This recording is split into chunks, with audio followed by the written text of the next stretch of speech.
Hello, this is for the presentation for the public input meeting on 43rd Avenue from North 26th Street to Roosevelt Drive. Over here on this map shows some of the project limits. We'll have links of this on our website so you can see all the posters a little bit better. That way you're able to view that a little bit easier. We're trying to have this video, and it's the same presentation that will happen tonight at the public input meeting. And we're doing this due to the coronavirus, so that way people can see this video, be able to give us their input. Now, there's many ways that you can contact us from this. One is that you can mail us at the Burleigh County Highway Department. Our address is 8100 43rd Avenue Northeast, Bismarck, North Dakota 58503. You can also email me, Casey Ainram. I'm the project manager for this project. My email is CEIN as in Nancy, REM as in Mary, at nd.gov. Other ways to contact us, you can also call me. Phone number is area code 701-204-7748. We're also saying you can call us. We can set up one-on-one meetings with you and be able to sit down. Now, we sent out some letters, and typically the response period is about 15 days after the public input meeting. So that would be April 8th, 2020. With coronavirus and everything else going on, we're looking at extending that period to April 22nd. So that way it gives more time for people to be able to respond and for us to be able to interact and answer any questions. If you choose to email on there, which has been the most common form of communication I've received so far, in the subject line, if you could just put public input meeting, it helps us keep track of everything on there. And all comments are taken in. They are put into our documents and kept track going through there. And I've been responding to anybody who's emailed and trying to answer any questions. Now, kind of the existing that's out there today for 43rd Avenue, many of you know it's a 2-lane road, has 1-foot shoulders going through that. And has some sight distance challenges going through there. What we're proposing is a 3-lane road that would have a center turn lane, 2 travel lanes, and 6-foot shoulders going throughout the project on there. And we're also looking at 2 turn lanes at Nebraska Drive, and the other one would be at Roosevelt Drive. Those turn lanes were decided to be there from our traffic operations report. We did the analysis where the most turns happen and occur, and those are the areas where it was warranted and justified to be able to put in turn lanes there at this time going through there. Also, what we're looking at at the intersection of North 26th Street and 43rd Avenue, all of us know the sight distance there is not very good. So what we're proposing is where that hill is at, of shaving that down about 2 feet, and then on the area to the east of it, where it's that low area, raising that up 2 feet. So that way we can get sight distance balanced out and get that a little better. Why we're proposing to do that instead of just shaving the hill down, say 5 feet and leaving the low area, is because on the north and south sides, there's some areas that we've been told we need to try and avoid. One part on the north side, there's those huge overhead power lines. You have the WAPA power lines, and if we have to go into those and move those, it is extremely expensive to do that, and we want to try and keep the project costs down. Secondly, there's a cultural resource area on the north side, and we want to avoid that, not impact that. Also, if we're lowering the road that much, that can create a snow trap, and we're trying to avoid creating any snow traps on there. Nobody wants to create that headache and trying to deal with all that. So that was why we proposed, let's cut it down a little bit here, raise it a little bit here. Let's try and get everything evened out a little better. Second comment that I've received pretty frequently is people wondering, traveling across the roadway with bicycles, running, going with their kids and trying to get to the shared use path on the south side, and wondering if a crossing is going to be put in there. Well, we can't put a crossing in there because on the north side of 26th Street, there's nothing that the crossing can go to. It just takes you to the bottom of a ditch, and I can't legally do that. And also, we don't encourage people to go on roadways with bicycles and running, because that's where the traffic is at, especially with narrow shoulders like 26th Street. It just creates a dangerous situation. So working with Parks and Rec, and a lot of what we've done too, is on the south side, there's that parking area. And and this is the same thing I have to do with my family, is I have to load up bicycles or rollerblades, whatever my family's choosing to do. And we load that into the car, we drive over there, we park, unload, then we go and access the pathways and be able to go from there. And it's not the greatest solution at this time, but it is the safest solution, because we're trying to reduce risk to people, and getting them away from traffic is the safer option. So the rest of the project, looking through there with the bike path, what we're looking at is extending the bike path from Minnesota Drive and continuing that east past Centennial all the way east over to Roosevelt Drive. So that way we get that continuity of the bike path system connected, being able to go through. Now the bike path isn't going to be right next to the road. Where the roadway's at, you'll have the forest slope, bottom of the ditch, and the back slope, and then the path will be there on the backside, closer to where the right-of-way line is at. So that way, when you're traveling or anything, you're not right next to the road where it's higher speed and people going off. And that's something we always look at when I've used a lot of the path systems. Of Burleigh Avenue is an example. The bike path is very, very close to where traveling public is at, and doing 45 miles an hour with a narrow shoulder. And if somebody goes off the road, very bad things could happen on that. So what we try to do is get people away from that. So if somebody goes off the road, they have an area where they're off and they can recover and get back on the roadway safely and be able to continue. So that way, having bike paths on the backside of the right-of-way where you have that separation in between, it creates safer situations. The 3-lane would go all the way over to Roosevelt Drive and be connected. Now from Centennial east to Roosevelt Drive, there's a lot of hills that going up and down.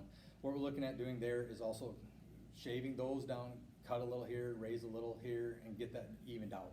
So that way you have better sight distance, it's safer, and getting everything connected through there.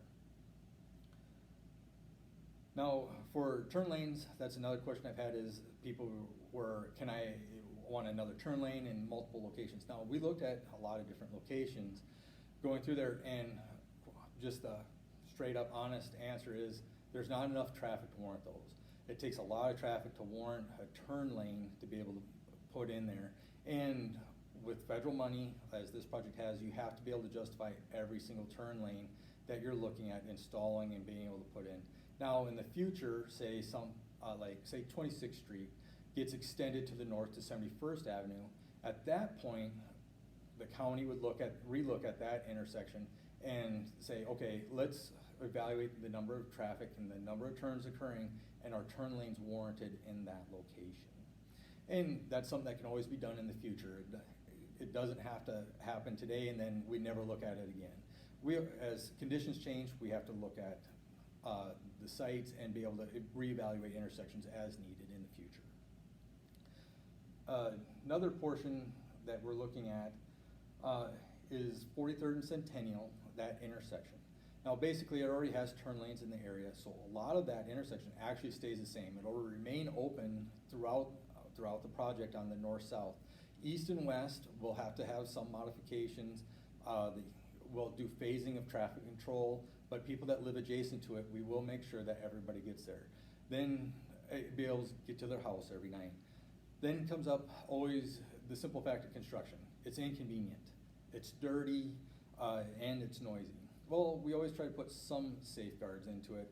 With the noisy, we try to limit the times that the contractor can work. We don't want them out there before 7 in the morning. We don't want them working after 7 p.m. because people need to sleep. They need to be able to get ready for work. They shouldn't have to be able hearing backup alarms and loud motors running, going through there.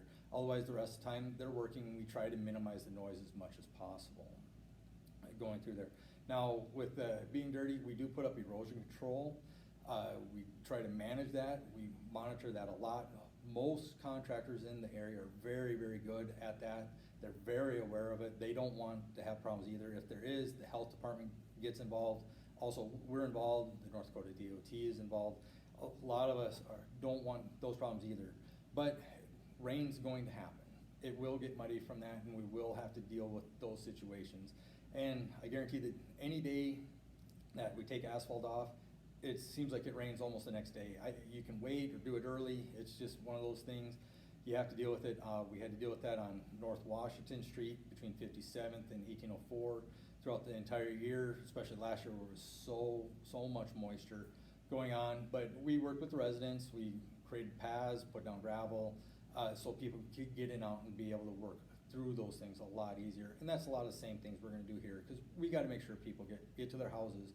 But for the majority of traffic, there'll be detours, they'll be set up in 3 different phases. One phase is going down 19th Street, over to Century, and coming up and across on Nebraska, get past 26. Now the people that live off 26th Street will make sure that you get into your houses and get everything through, but that's the local traffic. Anything that's not local traffic will be going around. Another phase is going from Nebraska over to Centennial and routing everybody around through that area. It'd be Nebraska, Knutson to Centennial. And people can get through. And the 3rd phase would be from Centennial all the way over to Roosevelt. And trying to route people around, and that detour would go up 52nd Street, over to 57th, and down Centennial. That way we can route everybody around, be safe, be able to get the construction done. So it's a 3-phase approach on there. One other question that we've had is right-of-way. How much right-of-way? Well, from 26th Street to Centennial Road, the right-of-way portion on there is pretty much established already. So all we're looking at is maybe temporary construction easements, because you're tearing something up, you're right next to somebody's property. We just want it to look nice too. We don't want it to be ripped up, look goofy. We want it to blend in, look good, look nice. And in the future here, we'll have people contacting adjacent residents, being able to go through it so people can see and be able to look at those portions, and we can come to an agreement on what needs to be done. We don't want to take any trees out. The trees are, and we've looked at from the design, the trees wouldn't need to be touched. We don't have to remove any. And we just want to make sure the tie-ins with the grass look nice, and everybody wants the project to look good. Once you get to east of Centennial on the north side of the road, there's only 33 feet of right-of-way for a large portion of that. So we would need to look at purchasing some right-of-way in that portion. And part of that is we would need appraisals done. We would have right-of-way negotiators meet with the landowners in those areas, and we would come to a price and with their appraisal and be able to negotiate a price out to purchase right-of-way. And people have every right to meet with their appraiser and talk to them while they're out in the field, and be able to communicate their concerns to them, and also to talk to the right-of-way negotiator, who would come back and talk to the county. And we want to work together, and everybody wants it to look nice. On the south side, from Centennial to Roosevelt, there's adequate right-of-way in that, so we can make everything work in those. What we're looking at would be temporary construction easements in that area too. We don't have to take any trees out. We just want everything to look nice and be able to get tied in, so everything looks good, and we have a nice finished product and that people can enjoy and be happy with. Otherwise, one of the last big questions that I've had frequently is from State Street to 26th Street. I've had a lot of people say, well, why don't you do that portion? That really needs to be done. I agree with you. That portion does really need to be done. That's the City of Bismarck. They manage that portion, they maintain that portion. That's part of their roadway system. Now the City of Bismarck just got approval to put out a request for proposals for engineering services for that area.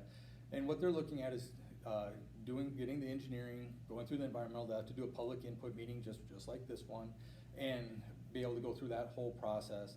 And they're looking at doing advanced construction in 2022. They have federal funds set aside for 2024. So advanced construction means they construct it now, and federal government reimburses them at the 2024 date with the funds that are available at that portion. So City of Bismarck's been working very hard on that, and with our portion roadway, we've been coordinating with the City of Bismarck on that also, and making sure that everything ties in. Everybody wants it to function and work very good.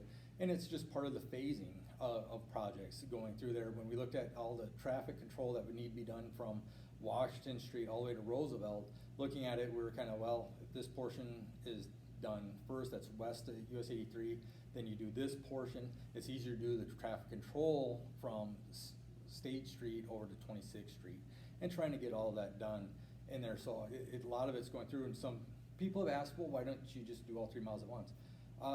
Money. That's a simple fact. If we had unlimited money, yeah, that'd be great to do, but we don't have that. So we got to be able to appropriately act and be able to phase things out over time and be able to get those projects done. So now we brought up money here. That's always everybody's big question on there. So the money that's going to be paid is federal funds for 80% of the project. So federal funding will take care of 80%. And the funding on this project, the construction is estimated about $4.25 million. So the feds would take care of 80% of that. Local funds would be 20%. And that's going to be paid by Burleigh County from taxes that have already been collected from the citizens. And it's going to come out of the highway department, which is essentially gas tax, and that's how we will pay for that. We've been saving and putting money aside for this project for a few years, so we're ready to be able to do that. There will be no special assessments on this project. Burleigh County doesn't do special assessments unless people voluntarily choose to have them by petition, which is 60% of the people. We haven't asked for any petitions on this, so no special assessments are needed. We'll just handle everything under the current taxes that have been paid and be able to pay going through there. Once again, this presentation is the same as what will be presented tonight. We completely understand if people would prefer to watch this. That's why we're trying to put this out and have this for people so they can see it. The handouts and posters, we'll have those linked on our website, in Burleigh County website under the Highway Department, so that people can go to that, click on it, be able to view them and see that a little bit better too. Once again, you can contact me by phone of 701-204-7748 and ask for Casey Ainram on there, and I can help answer questions, or I can meet you one-on-one. We're extending the period till April 22nd, so we have more time to be able to talk to people, and people have more time to give input on it. You can also email me at CEI, N as in Nancy, REM as in Mary, at nd.gov, and in the subject line just put public input meeting. So that way we can get all the comments put together. We do go through all of them. I do respond to them and try and answer questions. We've sent out a couple letters to adjacent residents trying to just let them know what's going on with the project, some frequently asked questions. I went through all of those tonight, and I'll go through them this evening at the public input meeting.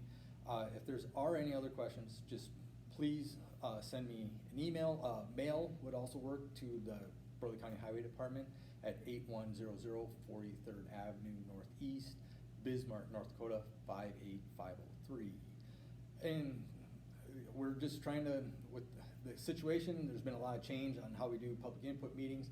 We're just trying to get the presentation out there so everybody can see that wants to and be able to participate. You can always call, email, write, or we can set up one-on-one meetings and I can meet with you at a place that you're comfortable with, and we can go through everything. Any other questions, please email me. My name's Casey Interim, and thank you for your time.